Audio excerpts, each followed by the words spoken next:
Oui, aujourd'hui, on va attaquer un sujet que j'affectionne particulièrement et qui peut lever, et je l'espère, lèvera beaucoup d'ambiguïté chez vous avec cette notion du karma. Où dans cette notion-là, il y a beaucoup de concepts qui se mélangent et qui sont souvent en collusion l'un contre l'autre. Et je vais essayer de clarifier au maximum pour comprendre effectivement ce concept, comment il se construit, sa réalité et un peu ses illusions. Bon, je ne prétends pas de donner la vérité absolue, c'est mon expérience, c'est ce que je reçois par les guides qui m'enseignent.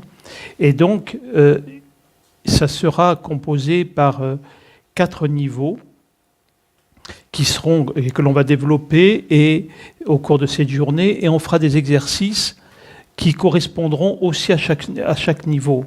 Ces 4 niveaux seront les programmations karmiques de base, puis les programmations génétiques, puis les programmations historiques, et ensuite les programmations au niveau de l'âme. Sera pour but un peu d'éclairer effectivement que toute la complexité qu'on peut trouver dans notre action permanente de vouloir essayer d'aller mieux, de trouver le bonheur, de trouver la félicité, et de faire un peu la distinction entre le travail sur soi et le travail en soi, qui sont 2 espaces différents et qui ne sont pas antagonistes, mais qui sont complémentaires. On revisitera peut-être, mais peut-être un peu avec de la rapidité, sur les 7 blessures fondamentales dont j'ai parlé longuement et à d'autres moments que j'ai survolé. Je les renomme juste comme ça pour qu'elles soient claires dans votre tête, mais on y reviendra un petit peu dessus. Donc, la blessure de l'abandon, la blessure de la trahison, la blessure du rejet, la blessure de l'injustice, la blessure de l'humiliation, la blessure de la maltraitance et la blessure de la séparation. Donc, nous sommes construits à partir de ces 7 blessures. C'est-à-dire que ces 7 blessures qui vont nous conditionner et qui vont conditionner notre vie, notre relation avec les autres, vont permettre que nous ayons une histoire humaine. Sans ces blessures, il n'y aurait pas de vie. Nous serions dans l'incapacité en tant que conscience d'incarner un corps, parce que la vibration entre les deux aurait trop de différences et ne pourrait pas s'enclencher l'une dans l'autre. C'est pour ça que les premières blessures, les premiers liens karmiques sont le niveau de base et le niveau génétique, vont permettre au corps d'avoir une certaine vibration, et le niveau historique et le niveau de l'âme permet d'établir cette connexion possible entre l'esprit et la matière pour qu'il puisse y avoir ces noces alchimiques. Le tout n'est pas que d'en parler, même si la connaissance et la conscience qu'on peut avoir d'une chose permet de ne pas souffrir de l'ignorance de la même chose. Ce qu'il sera important, c'est de comprendre comment effectivement vivre, non pas dans les blessures ou dans les liens karmiques, mais pouvoir se mettre un petit peu à côté pour pouvoir parler non pas à partir de l'histoire, mais parler à partir de l'esprit.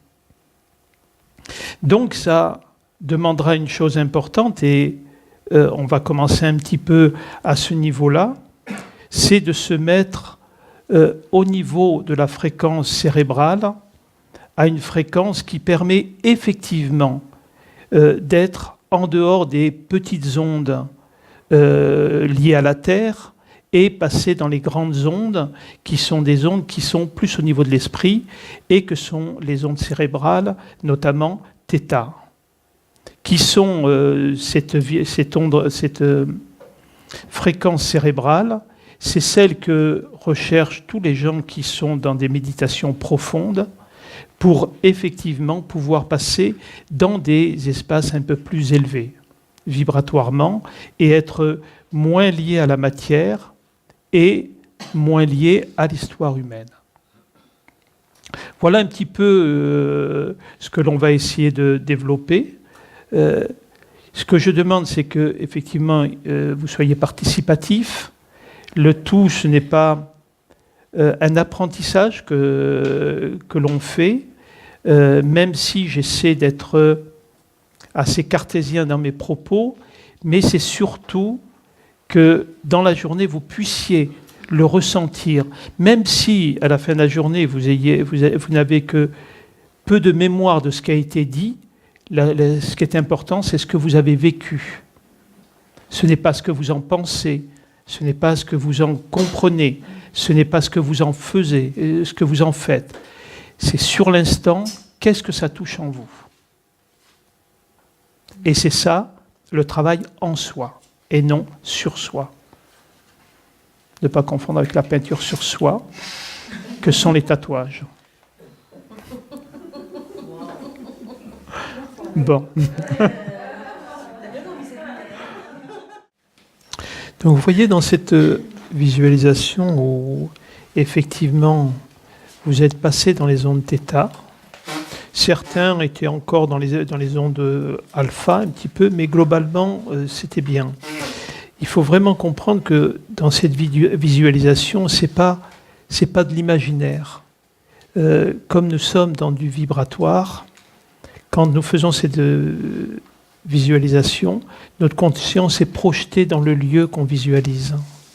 Donc effectivement, il y a ce processus dont j'ai parlé tout à l'heure, c'est-à-dire que effectivement vous basculez sur les grandes ondes. Et donc à ce moment-là, au niveau vibratoire, vous êtes au niveau de l'universalité. Et c'est à partir de ce niveau des ondes θ que tout le travail personnel peut fonctionner. C'est à ce moment-là que l'on peut véritablement rompre avec véritablement des schémas, notamment les 3 niveaux, sauf le niveau de base dont on va parler maintenant. Tous les restes, on ne peut pas y accéder en étant dans le problème. On ne peut pas régler un problème à partir du mental qui est lui-même celui qui a créé le problème. Pour pouvoir régler un problème, il faut pouvoir être à côté de ce qui a créé le problème. Et ce n'est que dans les ondes θ que c'est possible. Quand on est dans les ondes β, donc qui sont les fréquences d'interaction avec la manifestation, on n'est pas avec soi, on est dans le collectif, avec un besoin de trouver des solutions, un besoin d'interagir. On appelle ça les fréquences de survie. Et dans ces fréquences de survie, il n'y a pas de travail personnel de possible. Il n'y a que de l'interaction. Alors, il y a des modifications qui peuvent être faites, mais il n'y a pas de transformation profonde.